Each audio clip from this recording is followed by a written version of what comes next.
নামাজের শেষ বৈঠকে এই ছোট্ট দোয়াটা না পড়া পর্যন্ত আপনি কখনো সালাম ফিরাবেন না।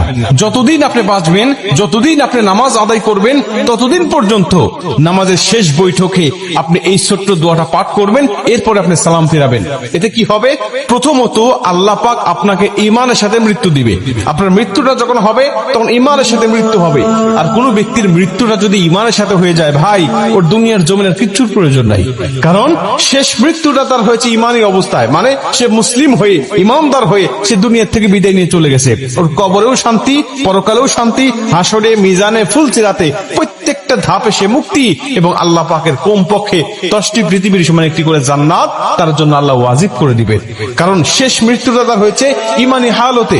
সাহাবীদের মধ্যে অনেকেই ছিল যারা শেষ অবস্থায় ঈমান গ্রহণ করে তারা জান্নাতি হয়ে গেছে। আবার অনেকেই আছে রাসূল সাল্লাল্লাহু আলাইহি ওয়াসাল্লামের সাথে থেকেছে, নবীজির সাথে নামাজ পড়েছে, কিন্তু সে মুনাফিক হয়ে, বেঈমান হয়ে শেষ বিদায় নিয়েছে।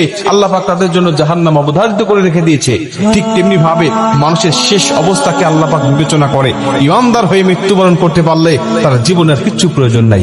এজন্য আল্লাহর কাছে এই দোয়াটা করতে পারলে আপনি ইমানদার হয়ে দুনিয়া থেকে বিদায় নেবেন। 2 নম্বরে দোয়াটা পাঠ করলে আপনার কবরে আযাব আল্লাহ ক্ষমা করে দিবে। আপনার কবরে আযাব হবে না, কবরের মধ্যে কোনো ফিতনা হবে না। নবীজি বলেন, যে ব্যক্তি কবরের আযাব থেকে মুক্তি পেয়ে গেল, সব ধাপ থেকে সে মুক্তি পেয়ে গেল। কারণ কবর হলো প্রথম ঘাঁটি। এই ঘাঁটি থেকে মুক্তি পেয়ে গেলে আল্লাহ পাক সব ঘাঁটিতে তাকে মুক্ত করে দিবে এবং তাকে জান্নাত দান করবে। এবং 3 নম্বর হলো আল্লাহ জাহান্নামের আযাব থেকে, জাহান্নামের কষ্ট থেকে, জাহান্নামের পীড়া থেকে আল্লাহ তাকে মুক্তি দান করবেন। এবং 4 নম্বর হলো দাজ্জালের ফিতনা থেকে আল্লাহ পাক তাকে হেফাজত করবেন। ভাই, দাজ্জালের ফিতনা হলো পৃথিবীতে আদম আলাইহিস সালাতু ওয়াস সালাম থেকে শুরু করে আমাদের নবী মুহাম্মদ রাসূলুল্লাহ সাল্লাল্লাহু আলাইহি ওয়াসাল্লাম পর্যন্ত যত নবী রাসূল এসেছে, সমস্ত নবী রাসূল এই দাজ্জালের ফিতনা থেকে তার উম্মতকে সতর্ক করেছে। সমস্ত নবী রাসূল তার উম্মতকে বলেছে, দাজ্জালের ফিতনা নামক একটা ফিতনা দুনিয়ার জমিনে আসবে। এত বড় ফিতনা দুনিয়ার জমিনে আর কখনো মানুষ দেখতে পাবে না। এত বড় ফিতনা মানুষগুলোকে বেঈমান বানিয়ে ফেলবে মুহূর্তের মধ্যেই। আল্লাহ তাকে কিছু অলৌকিক ক্ষমতা দিবেন, আল্লাহ পাক তাকে কিছু অলৌকিক ক্ষমতা দিবেন ঈমানদারদেরকে যাচাই করার জন্য। তখন এই দাজ্জাল এসে দুনিয়ার জমিনে তার অনুসারী আর অনুগামী করবেন মানুষগুলোকে, বিভিন্ন ক্ষমতা আল্লাহ তাকে দেখাবেন। ওই ক্ষমতাগুলো মানুষগুলোকে দেখিয়ে দেখিয়ে সে পথভ্রষ্ট করবেন।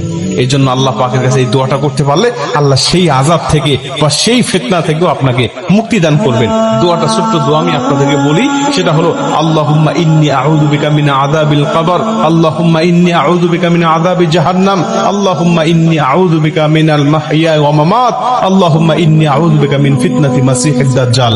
আপনি এই দোয়াটা পাঠ করবেন, এরপরে আপনি সালাম ফিরাবেন। এইটা যদি আপনি কন্টিনিউ করতে